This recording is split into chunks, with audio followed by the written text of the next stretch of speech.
Welcome to the podcast. My name is David. Let's save the world.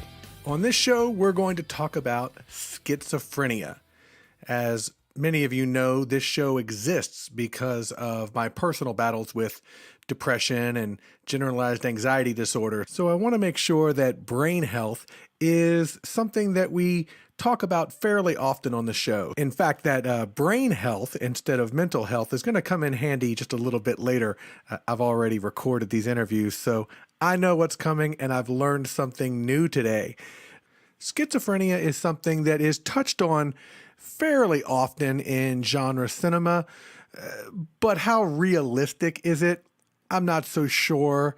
Superhero movies, horror, sci-fi, they tend to make things a little more fantastical than what the reality is. So in just a little bit, I'm going to be speaking with Linda Stalters, the founder of Schizophrenia and Related Disorders Alliance of America. And as I mentioned, she's going to teach us a lot. But first, The Voices is a new movie about a young woman who seeks sanctuary at a remote family home where she struggles to cope with her sister's paranoid schizophrenia and her own sanity before it tears them apart. It stars Amanda Markowitz and Victoria Matlock and has a very cool appearance from Lynn Shay. Joining me now to discuss the film is the writer and co-director of the film, Bradley Fowler. Welcome to the show, man. Hi, David. I can't wait to dig into this great movie of yours. But first and foremost, I want to get into a little bit about the company because it really kind of intrigued me that this isn't a director that decided to start his own production company. This seems like a little family unit that is making several ventures together. So it's like somebody will say, hey, I have an idea. Great, I'll write the script. Okay, well, I'll star in it. Tell me a little bit about how Three Tales came along and what you guys do. Three Tales production is pretty much exactly that. I met Amanda Markowitz. I was a guest sort of teaching a class at the Margie Haber studio, and she was one of the students. And after the class, she came up and had a couple of questions about a specific method that I sort of work on. And we met for coffee and we hit it off. And she had all these ideas of creating her own content. And I said, sure. And so we just started. It started off just her and I, and then her husband. And shortly thereafter, I met Victoria Matlock, who's now my wife. So went from Three Tales to four. Yeah, but we just started to, it was basically myself, her, and her husband, and he's a businessman, and we were both are artists. And then when I met my wife, she got involved, but started off just doing shorts. We were making shorts, and we actually turned those shorts into a full-length feature film. So I don't know if you guys have seen the trailer or movie Love, Meet, Hope. But that's what it is. It's a story about an old man that wrote love stories every day of his life for his wife. And then when his wife dies, the grandson who's sort of given up on love learns to love again when he finds all those stories. So basically we took those vignettes and repurposed them to make it into a feature as opposed to losing that. So we basically just, when we have an idea that we want to work on, I'm usually the one that churns out the script, and we try to find positions where we're going to be able to act, but obviously we want to create content that is also marketable. So it's not. We try to make it as non-masturbatory as possible. I hear you. Sometimes things are a little hard to approach. Yeah. But speaking of, uplifting films about love that lasts and inspiring people through the generations. Yeah. Your new movie, The Voices, if I were to explain The Voices in one way, I could say, oh, it's a very typical horror film because it has this thing and this thing and this thing, but it's really not. It's really a grounded take that kind of dispenses with a lot of the overly supernatural type of stuff. Where did this idea come from? What appealed to it? Because like I said, there's certain times I was watching the film going, I know what's going to happen. Oh, that didn't happen at all. Yeah. Okay. Uh, so what about this grabbed you or whoever it was that came up with this in this stew of three tales? Well, it happened in I think two ways. The first thing was that at the time that I wrote this, we were actually starting some initial fundraising and development of two features that we wanted to shoot in Winnemucca, Nevada, which we're still hoping to shoot, but they were both larger budget films, and we were hoping to package them together and shoot them back to back. But sort of jokingly, Amanda gave me a hard time, and she was like, why do you always got to write stuff that's so damn expensive? And, sometimes it's hard to do the fundraising. And so that I sort of took that as a personal challenge. And I just started like sort of surfing the web for ideas. And I stumbled across a YouTube video about this young lady who was raised by a mother with schizophrenia. And you got to forgive me if I misspeak on any of the terms. It's certainly not what I want to do, but it was about 4 years ago that I wrote the script. So a lot of my research and development, like my brain I forget things as time goes on. So if I misuse a term, and we're going to have an expert on later that's going to explain all of that stuff. So good. Well, so honestly, I saw that story and I was so incredibly moved by it, and I just thought it was haunting and filled with an incredible amount of love, and it surprised me that was even something that was possible, because it sort of blew up my misconceptions of the disease, which led me down the rabbit hole. And then I started like studying it like crazy. I read a couple of books, I watched tons and tons of videos, and then I communicated with two people in the profession. I can't remember what college, somewhere in Southern California outside of Los Angeles. But a good friend of mine, Luke Meyer, who was teaching some psychology stuff at the time. And so I ran all the stuff by him and asked if it was possible that someone with the disease could, raise a kid. And they said, yeah. And then I asked, is that possible that it's a triggering event? Because I know what I know about the disease is that it's something that's sort of in your genetic code, and it's either unlocked or it's not. Again, from my limited knowledge. And I said, is this a possible triggering event? Something that sort of unlocks that key.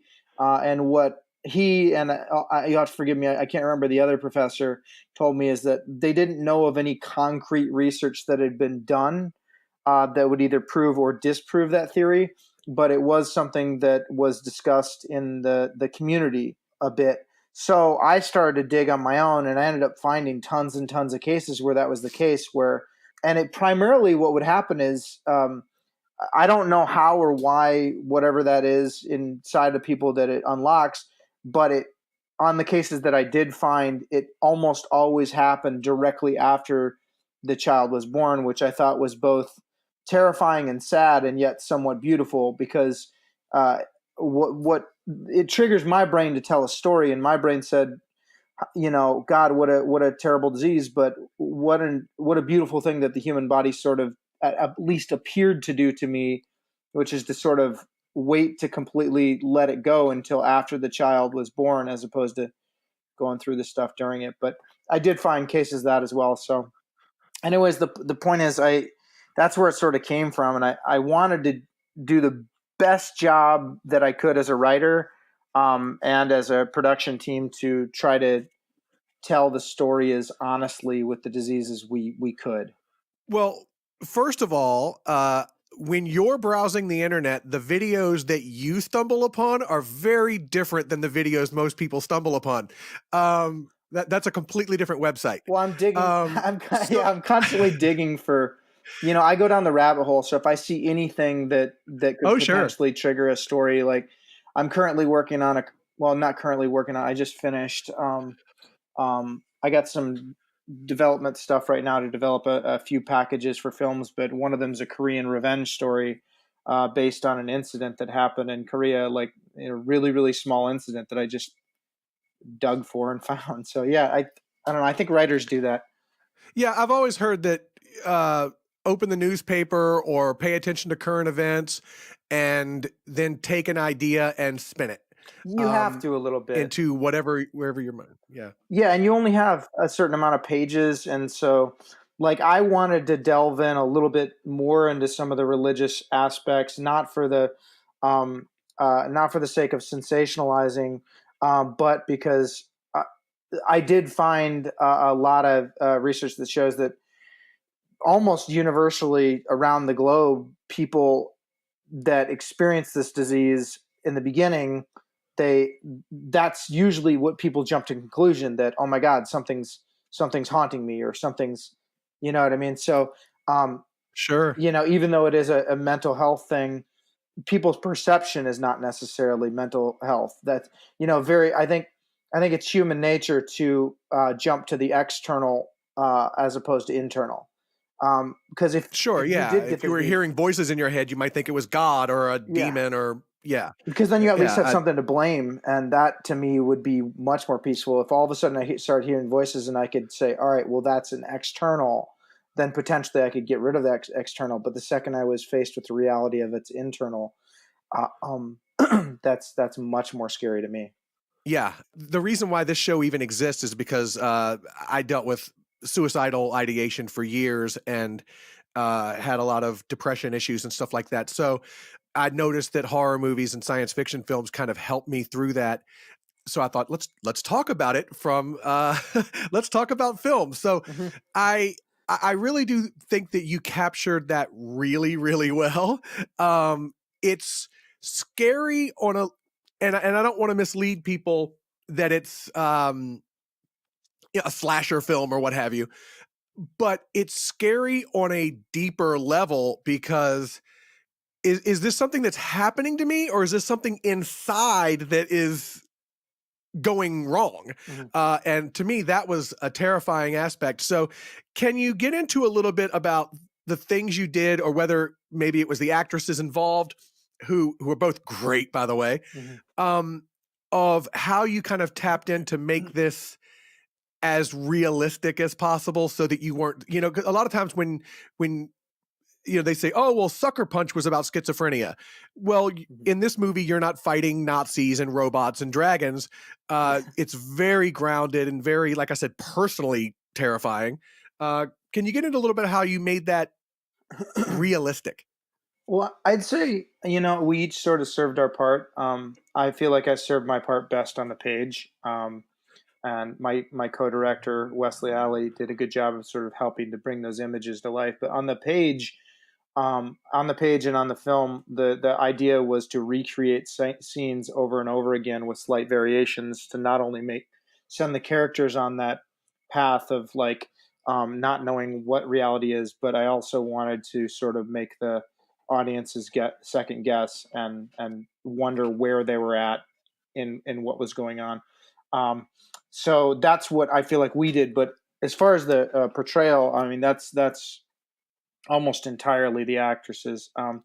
The the slightly masturbatory thing in this was that when I wrote this, I did intentionally try to find the hardest acting roles I could find for Amanda Markowitz and Victoria Matlock, and the reason it is because Hollywood, when you're fortunate enough to get work, and it's wonderful when you do. So don't get me wrong, but when you do get work, they constantly want you to do everything but act. They want to put you in a box.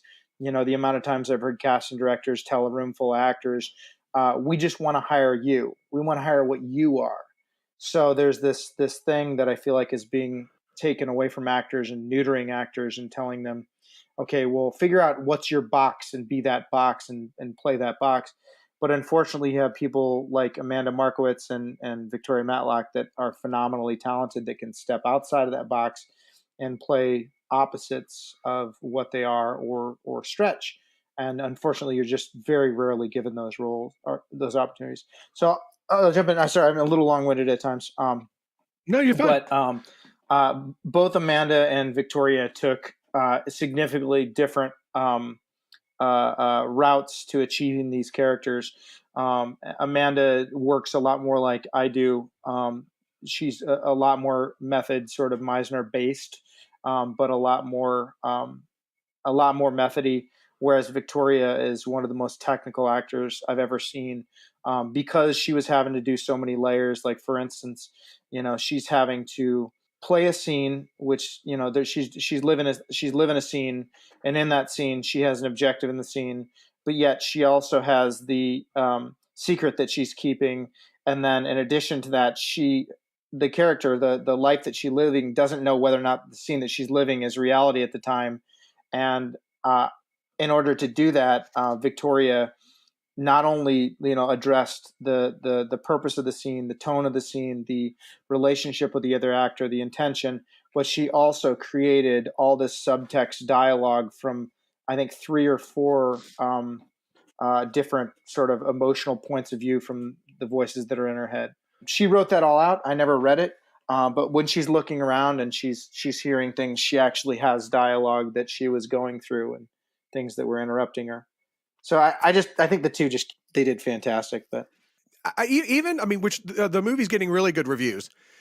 There were a couple of comments that I saw where it was like, well, it seemed like a couple things happened a couple of times in the film. Like, why did you waste the time to do basically the same thing twice? Or that I thought was brilliant. That was definitely intentional. There were scenes in the film where I went, have I seen it? Or did they repeat the? Oh, it's slightly different. We were trying to get people lost into it. That was the intention. Yeah, I mean, there were times that I thought I was losing my mind, because I was like, I don't think I've seen this scene before, but I kind of think I have. And there's the chopping of the wood and that sort of thing, where it's like, why do they keep mentioning this? Well, because where are we in this scene? How long have we been in this house or cabin? That was also a function of wanting to be respectful of the disease. And I know people are hypersensitive about anybody writing anything what they don't have a direct connection to, which I personally think is ludicrous. I think if you study something and if you believe that an individual can learn, then therefore you can express your opinions and your views on that topic. That being said, one of the things that I did face, one of the biggest challenges when I asked the people that were involved in the mental health industry if it was possible for someone with that disease to raise a child, what I was told is that it is possible depending on the severity of the disease, but in order to cope with it, routine would have to be paramount and have to be so paramount that if anything disturbs that routine, it could potentially be really, really bad. So I built that into the writing for both the idea of like getting people lost as well as being true to my knowledge of the disease. And I am sure that nothing in this film is going to disrupt that routine, and we're all going to live happily ever after. Yeah. I'm not spoiling anything. So it's like the love story. There is one thing about this film that when you see it, you're going to go, oh, well, if you've seen the other film, it reminded me a bit of another recent film that I won't name because that's going to spoil some stuff. Mm-hmm. But it reminded me a bit of another recent film. The difference is you guys handled it really, really well and natural, and it made a lot of sense. And that movie that was in theaters really dropped the ball. Okay. So, they really did a poor job with it, and you guys did a great job with it. So bravo on outclassing the bigger budget films. I appreciate it. Thank you. And I won't say what that part is. Yeah. You mentioned motherhood and all of that, how it can be a triggering event theoretically. Mm-hmm. Amanda is I'm not sure if you guys have kids. Yeah, actually. But Amanda had just had a kid, right? No, she had not had Or a she was kid. pregnant at the time? We actually, it's so the film did take us a while to get done, and that's one of the most difficult things about indie filmmaking. Like sometimes you'll literally, because it does take a while, you'll, like you said, you'll see something in theaters and you go, oh, we wrote that 4 years before you guys did. It just took us longer to get done. But we actually, three babies were birthed shortly after this film. The co-director Wesley Alley had another child just shortly after this film. His wife got pregnant. Amanda, shortly after the film, got pregnant, and shortly after the film, my wife and I got pregnant. So three babies came out. Like, I mean, they're all within a few months of each other. So So no one had kids like prior to the filming or during the filming or anything like that? other than Wesley. Wesley had already had two kids, but yeah, no, my wife and I, we were actually during this film, we were terrified because we had been trying to have kids for about a year at that point, and we had been told by the doctor that we basically couldn't have kids. So I think there was additional stresses and fears because obviously the longer you wait to have kids and the older you are, the likelihood for complications increases. So we're basically developing a movie about some of that whilst trying to get pregnant, and it was terrifying. But we're so happy. So we got a little baby, and Amanda does as well. Yeah, I was wondering if they would film scenes about, birth causing this schizophrenia or being a triggering event for the schizophrenia, and losing the kid and not having custody and all that, and then going home and going, "Hey, kids!" so they didn't have kids at the time. No. Did the movie, since it happened so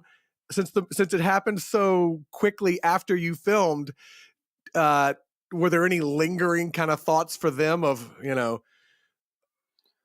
let's not make reality out of fiction? Or I don't think so. I think we just honestly this film was so hard emotionally, and I mean, you saw the location. It was not easy.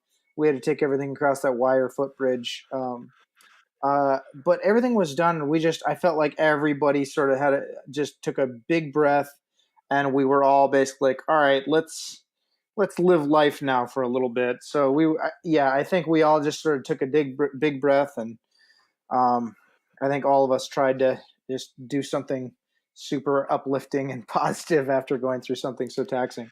yeah, I mean, again, the horror of emotion is really what sticks with me about this film, and I think it's kind of cool that you guys were able to go, okay, we're done, back to life. We did, and that's so because I had a hard time getting back to life after watching it. So yeah, no, it's you got to do that. You got to take a breath. I like to do that with any films.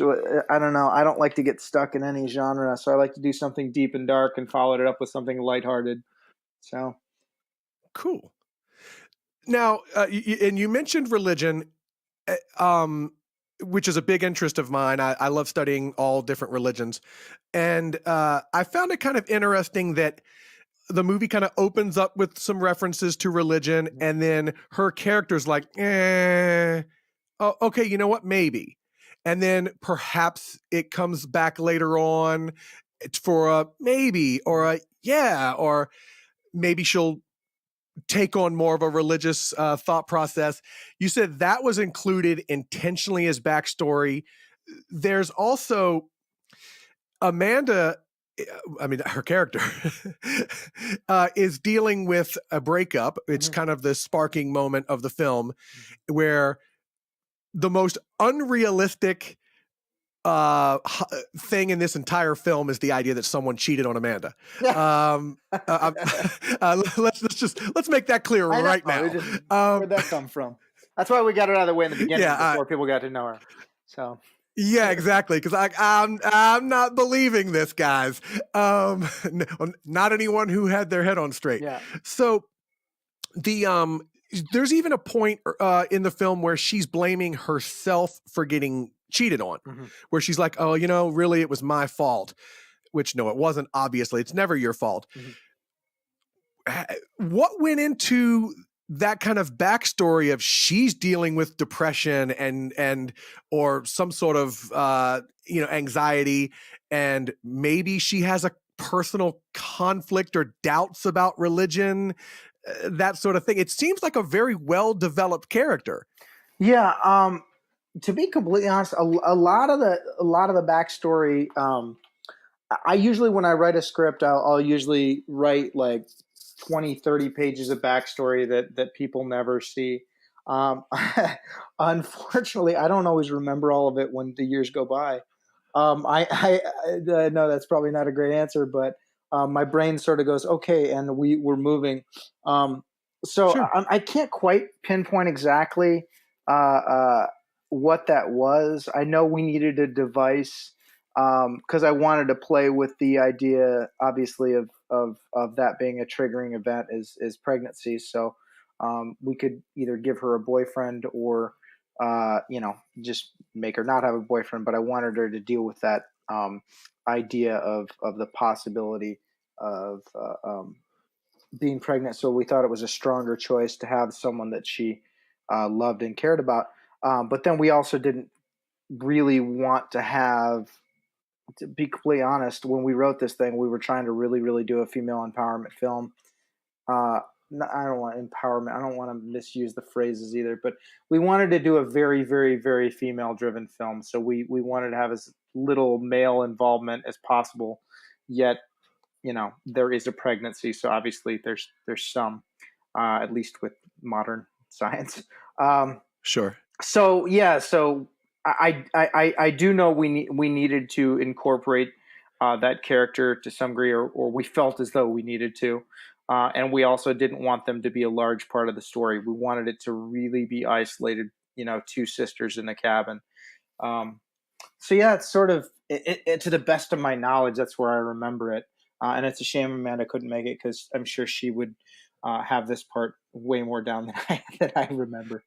When it comes to religion, that's where Lynn Shay, who has, I'm not going to mislead people. She's not the main character, but when it comes to Scream Queens, she's like the queen mom of Scream Queens. Yeah. She's royalty. So having her involved in the film in any way, in a small but important role, I think that's noteworthy. People are going to want to check it out, the movie, just to see her put on a show.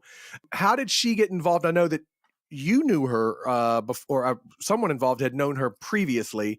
So tell me about how she got involved, and you got the lucky strike of working with a legend. Oh, very much. Well, I was lucky enough to I had gotten to work with her, I think, twice before this as an actor, and I got along really well with her, and I had a great deal of respect for her work. I actually got to play her son in a movie called Texas Heart. So we got to hang out all day one time, and then had a couple other scenes with her. And I can't remember what other movies. I think I've done 3 movies with her now. But so I did have a previous relationship, but I didn't want to just lean on that and be like, "Hey, Lynn, would you please maybe sort of." Um, Obviously, we did reach out to her, but I didn't make the contact. I believe we ended up having Wesley do the initial phone call and contact because I just didn't want to. I didn't want to play on that whole, "Hey, I worked with you. You're a friend." Yeah. Do you owe me a favor? Yeah, because that's totally not the case. She's already given me so many favors and just like advice with acting and life, and I didn't want to be the one to make that call. Though I would have if it came down to that, but apparently she liked the story enough and enjoyed talking with Wesley enough and was interested. Now I would have loved to, like you said, I'd love her to be in the film more. I would have loved to play in a little bit more of the psychosis of it and having Amanda's character sort of second guess what is reality and what is now, and what have you. Because one of the major things about the disease is that your dreams become more and more vivid. But unfortunately, and I can't remember if it was, budgetary or time or the amount of days we could potentially work with her. I can't remember exactly, but we were limited in the amount of time that we could work with her on this one. So we were very blessed to have her on board, and she brought a lot to the table, a lot of good ideas, a lot of in-depth thought behind it. But we definitely didn't have as much time as we would have liked. Yeah, I mean, here's the thing for horror fans. Mhm. If Lynn Shay is in it, you're going to want to check it out, right? Yeah, for sure. But if you come for Lynn Shay and she has a small but important role, you're going to see two actresses that, I mean, I know there may not be a lot of crossover between horror fans and Bold and the Beautiful fans. Yeah.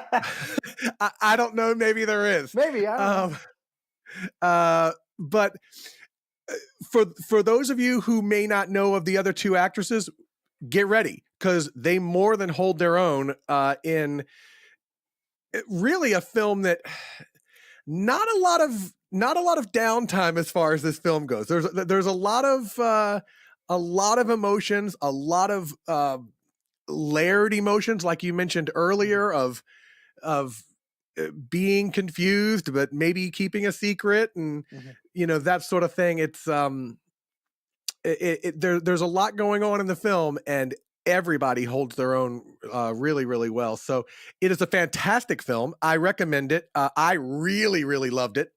So that leads me to think, you have other great plans that you're working on that are going to blow us all away. I know your background is more comedy, right? But are there more horror? No. Are there, It's actually not anymore.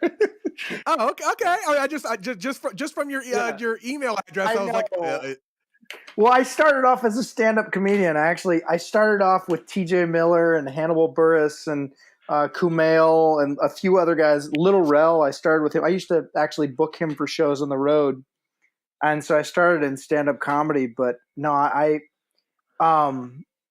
I was one of those really sad clowns that put on a face, and then when I realized it, I found it was much more healthy to write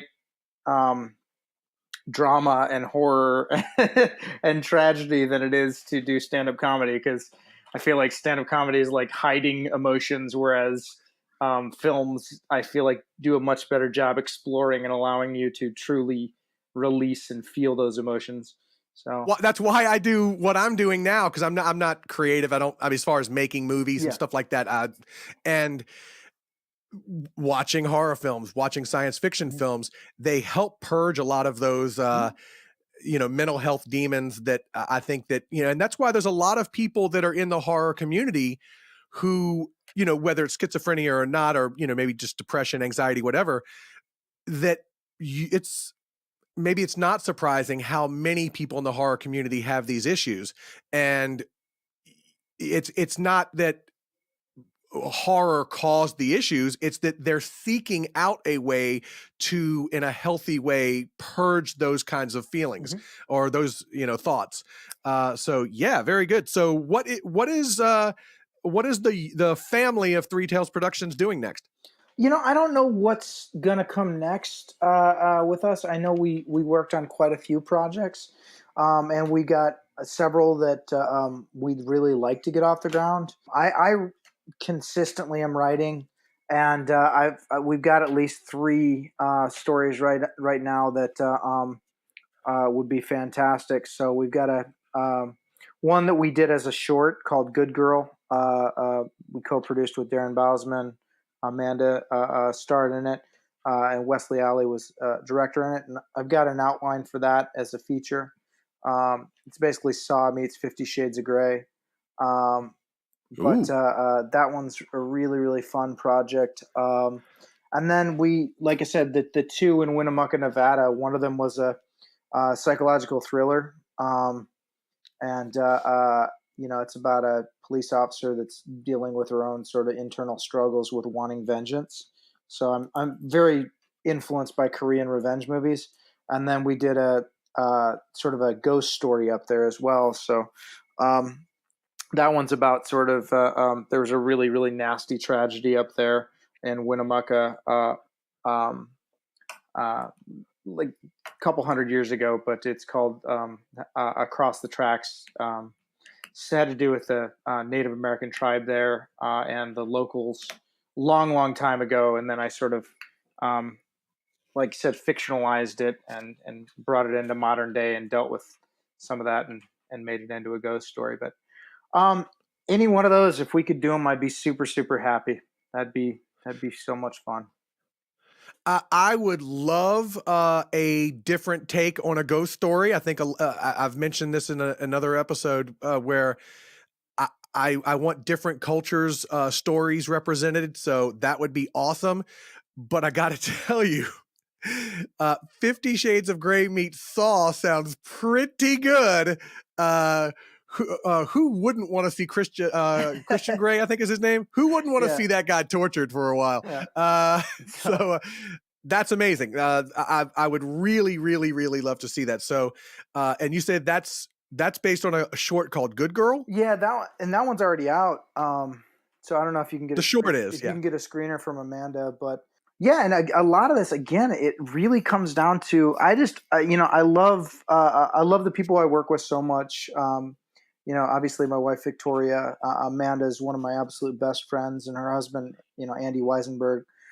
They're just all really good people, and Amanda always plays the bubbly character when she's given it by, like I said, Hollywood stuff, but she has such an amazing range as an actress that I find myself writing for her as well as Victoria a lot. And so I'm constantly writing these roles that are a little bit darker, a little bit deeper, and Good Girl is definitely one of them. So that is one I would love to write. And the outline's already finished. We got it copywritten. And we did the short with Darren Bousman, director of Saw 2, 3, and 4. So it's certainly something that I think would be in that wheelhouse, but we'll see where we go from here, I guess. Well, I am already looking forward to a potential Good Girl. And speaking of good, you're a good guy for hanging out with me and talking about the movie. Like I said, it's some amazing performances. It's a horror movie that you think you might know where it's going, but then it doesn't go there. It goes somewhere else. Just a really good movie. And I think it also is bringing attention to a mental illness that we don't hear about very often. So thank you so much for being here.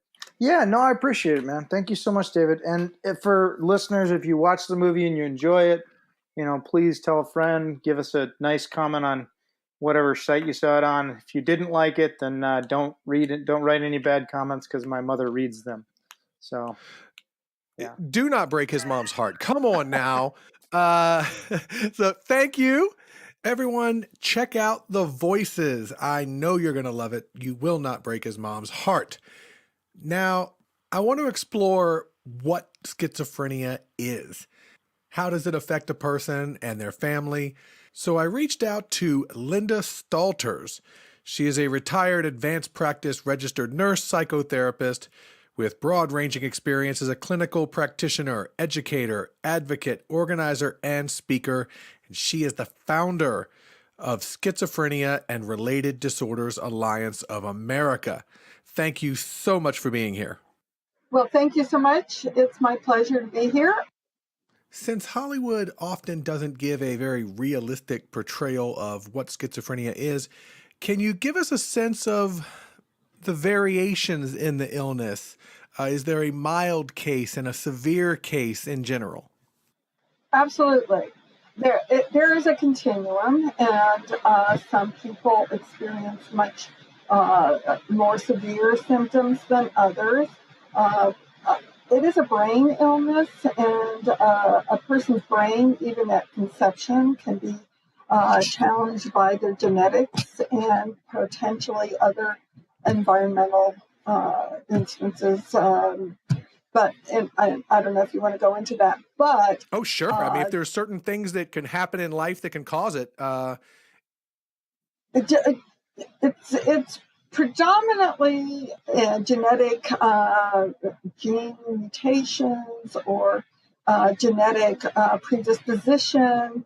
It can be because of various things, like a mother, when the baby is in utero, might have been exposed to a virus.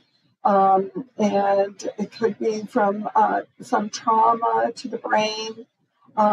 It is caused by changes within the brain that can cause neurocircuitry problems within the brain, so that the connections and the communications within the brain are interrupted. It can cause changes within the structure of the brain. So it's a neurological brain disease. And it's nothing that it's nobody's fault. As a matter of fact, I talked to some people that used to think that it was because of the schizophrenic mother, and definitely it is not.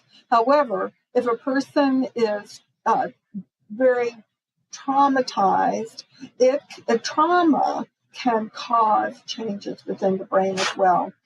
And so some young children can have symptoms, but of course, oftentimes we aren't privy to the symptoms that they might be experiencing. And I've talked to many people who said that even when they were 3, 4, 7, that they had symptoms that they now know was part of their schizophrenia. Like they would talk about the shadow that followed them, or one person wrote a poem when they were 7 talking about the voices in her head and outside of her head, and how challenging that was to differentiate between the two.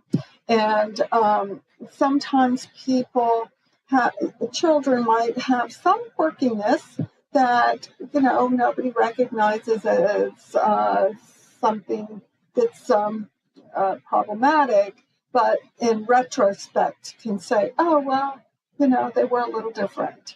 And sometimes there's no indication at all, and generally people don't display the behavior because of the symptoms. Now, it's not a behavioral disorder, okay? It is a brain disorder. And because of the changes within the brain causing some symptoms like auditory hallucination, perhaps voices, or hearing other kinds of sounds, or delusions of paranoid delusions, or thinking someone is after them, or poisoning their food, or whatever, that causes them to respond to that internal stimuli, which looks like people think that that's volitional behavior. Well, no, if you thought that someone was poisoning your food, you wouldn't eat it, would you? So people can have different severity, but when they perhaps hit adolescence or early adulthood, they may have what people call their first psychotic break. And what is very important is to recognize that early on, and when they are having symptoms earlier, which can be apathy, isolation, so that they have almost symptoms like depression. So sometimes people are diagnosed with depression, or children with ADHD, and they're treated as such. And ADHD medication isn't necessarily a good medication to give someone who has schizophrenia. So it's also very difficult sometimes to differentiate between bipolar disorder and schizoaffective disorder and schizophrenia, because they're very, very closely related in symptomology. People with bipolar disorder can have a psychosis on either end of the continuum of depression and mania. So, but I can tell you that it is a myth that everyone who has schizophrenia is violent. They are much more likely to be very, very frightened of their surroundings. And if they do respond in a violent way, it's really response to their hallucinations, delusions. Right. What they And, perceive as being a real threat, it may not be a threat, right. but gotcha. Right.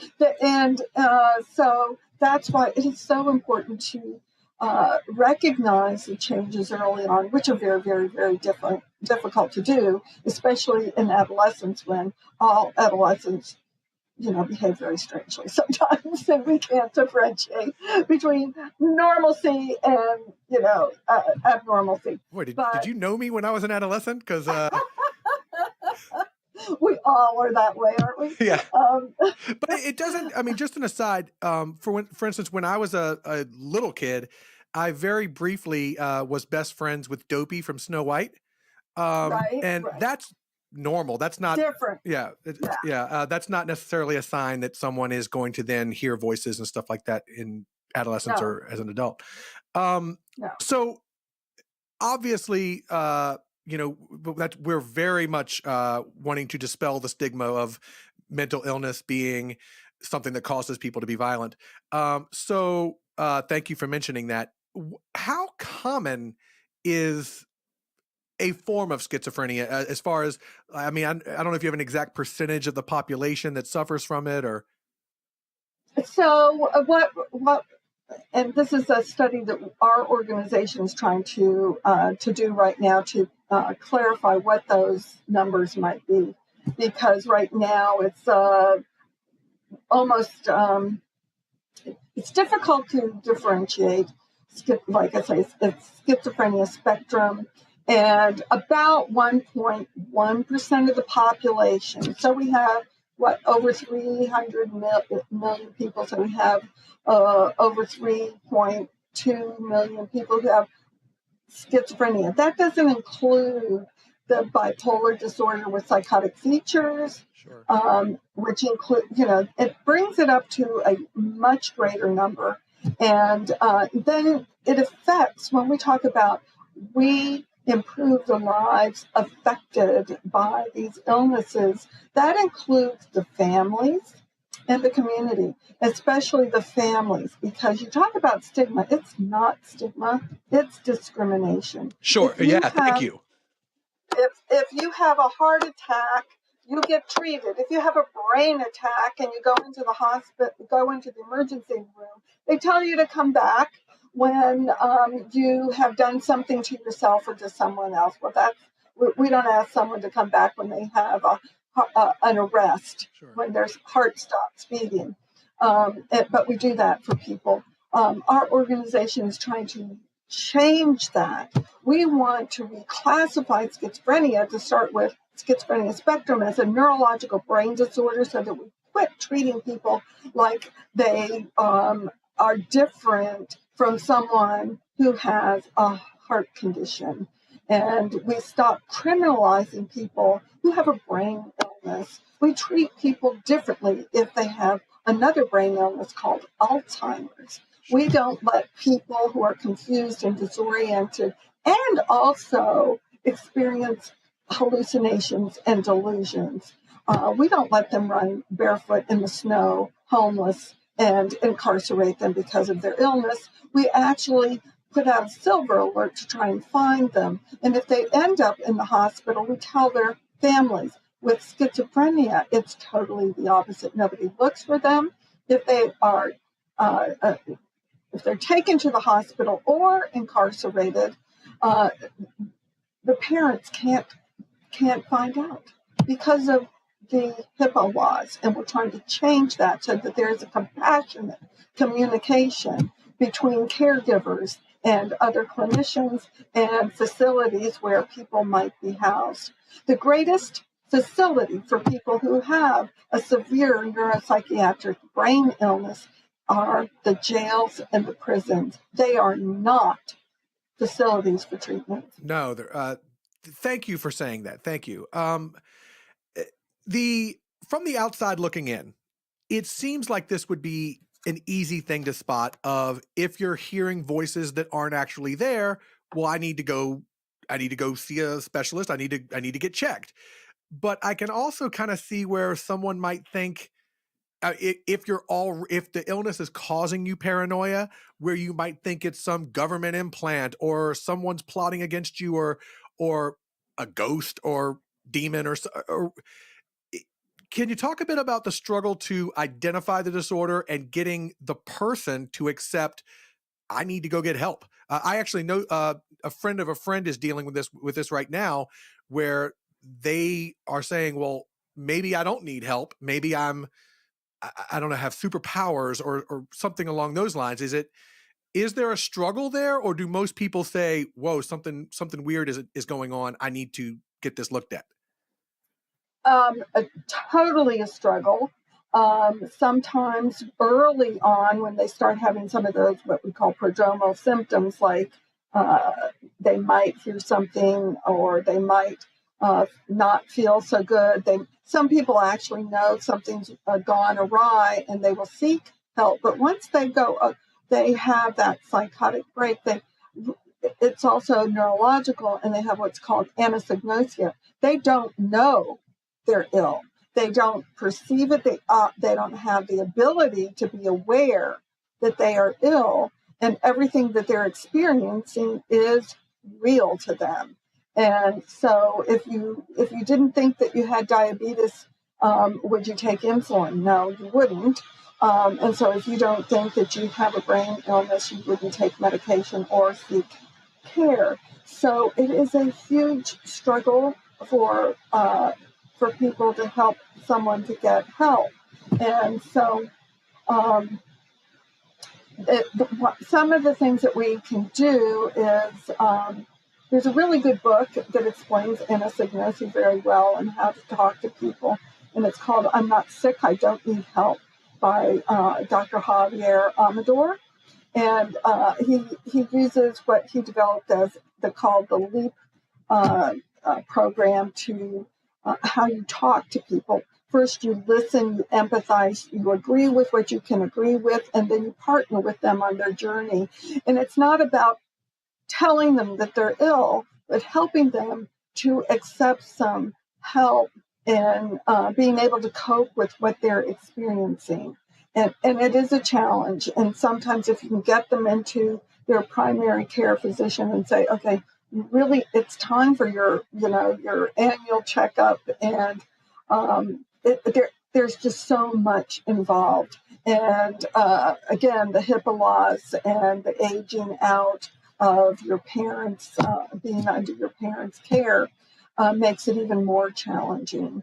And so there's just so much I can talk about, but we're really working to change that law with HIPAA so that people can talk to the clinicians, the caregivers can be heard, because any of these horrific things that happen and the people who might perpetrate these horrific violent crimes, their parents were begging for help.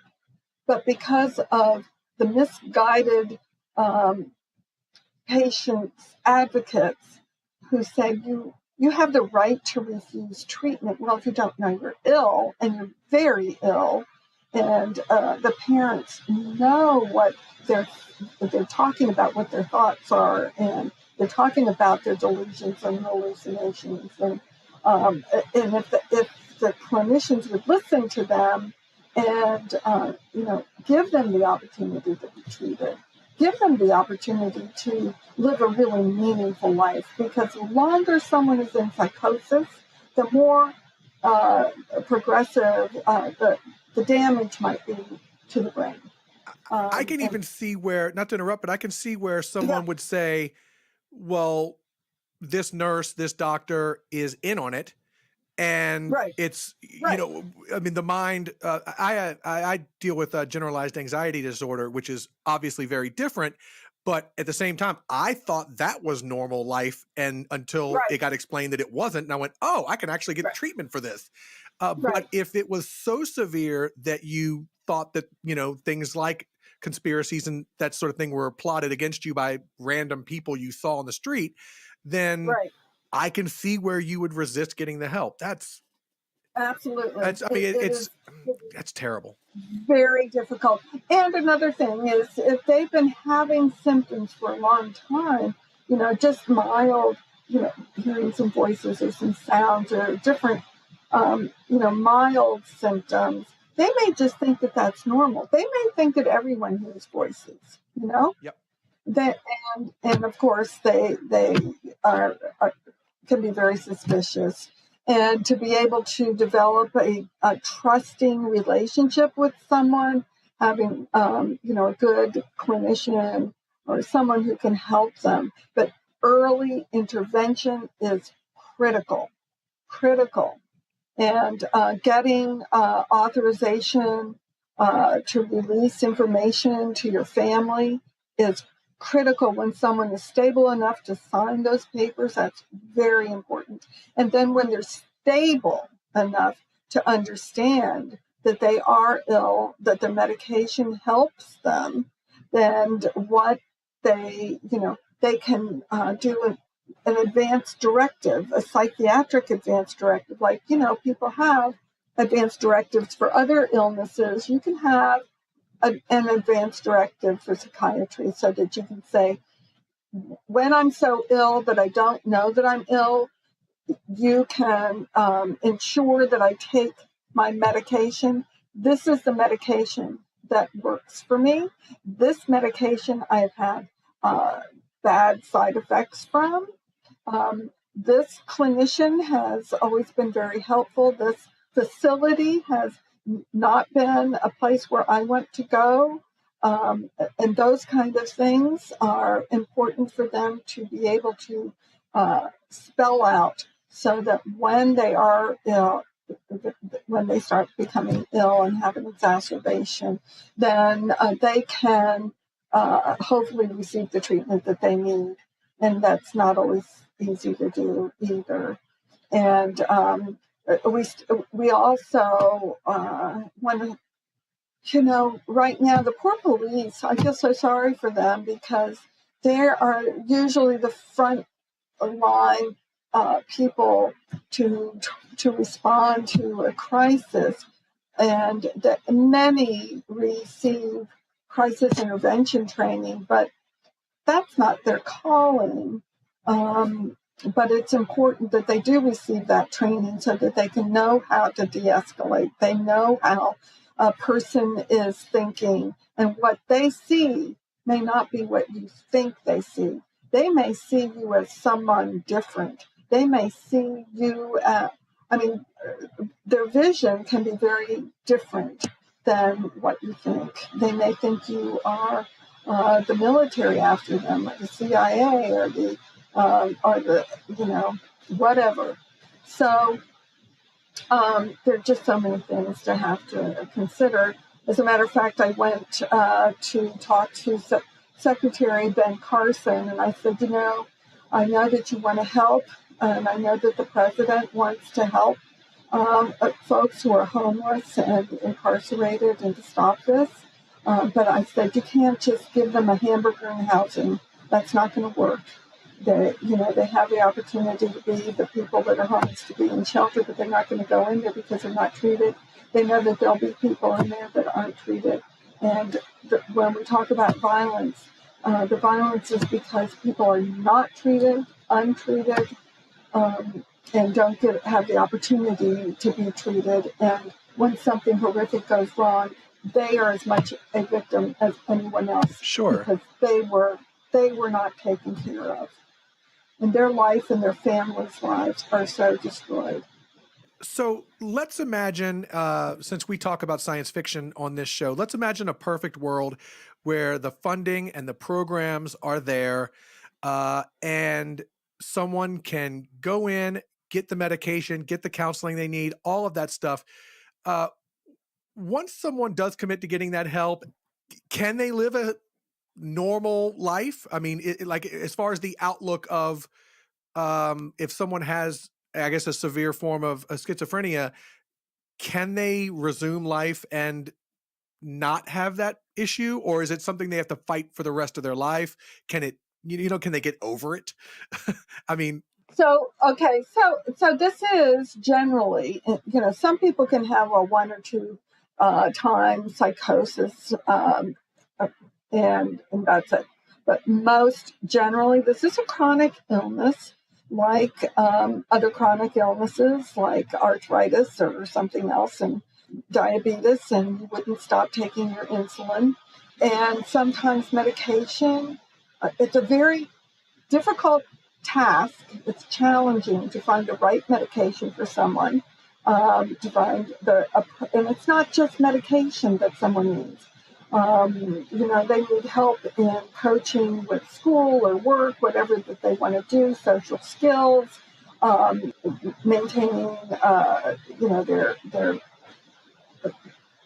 their activities of daily living, and helping them move into what is their particular personal a spot where they are as stable as they're going to get. I know people who have been CEOs of corporations.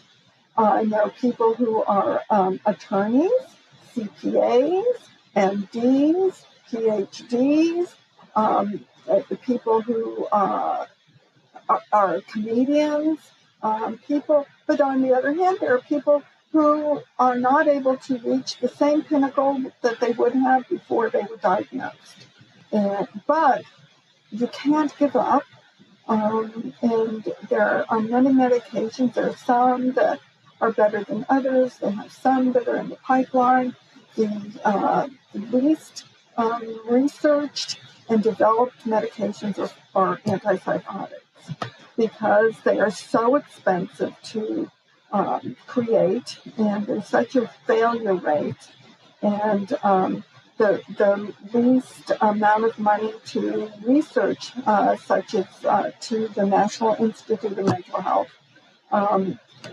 They get less funding than other departments within NIH. So we need that fundamental to find out, okay, what neurological pieces need to be addressed? What can we do to prevent? And once a medication is discovered that really helps a person, doesn't mean that it'll continue to help them, that they might have to change medications again. They may have to increase, decrease. It's a balancing act. There are side effects that have to be adjusted and taken care of. And if a person thinks, which is frequent, they think, oh, well, I'm doing really pretty well right now. I don't need this medication. That's a bad They idea. go off but they don't know that. And they will, they may go off their meds only a couple of days, and they have slid out from under that stability. And then it's very difficult to get them back. And if they stop one medication that was really successful and effective, they may not respond to that same medication when they try to reestablish that stability again. It's a very, very complex, very, very challenging illness. And I know people who have been incarcerated, who have been homeless, who are doing spectacularly well. We have people who work for us who are amazing people, very, very amazing people. They just really have to figure out what are some of the stressors, and oftentimes they really are overachievers because they want to prove that they're capable, but that puts them in a challenging position because that stress can trigger their symptoms. So you have to, and it's very important when someone is working in whatever situation, whether it's a housekeeping or in a corporate office, to observe the ADA. So what is going to help people who might respond to the external stimuli around them. We have to give them some accommodations. Often people who are taking medications, it's difficult to get up in the morning because they are really sedatives. So allow them to start later in the day. If they are out and about, give them a cubicle that they have some privacy and they don't hear all the other external stimuli that's going on.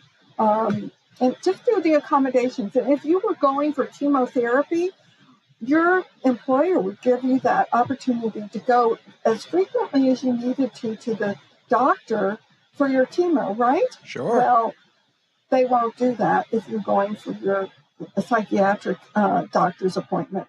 So, we have a lot to do to change the discrimination that people do experience with these illnesses. And so this is Minority Mental Health Month. And so to recognize that people of color, they are doubled up on discrimination. Yeah. Because they are compounded. It's compounded because they have these illnesses and then they are misperceived, and sometimes they're over-diagnosed or under-diagnosed and undertreated. So what we need is comprehensive care. We have to stop, shutting off the care from the neck up from the rest of the body, because a person is a whole person, and your brain really regulates the whole body. And a person with schizophrenia has more than just schizophrenia. They have other illnesses that kind of go with that and other risk areas. So a person really needs total medical care. I would prefer to just eliminate mental health care. It's all medical care. Eliminate the exclusions of care in the hospital and have ongoing chronic health care. Well, you are preaching my religion right now. Thank you for dedicating your life to this.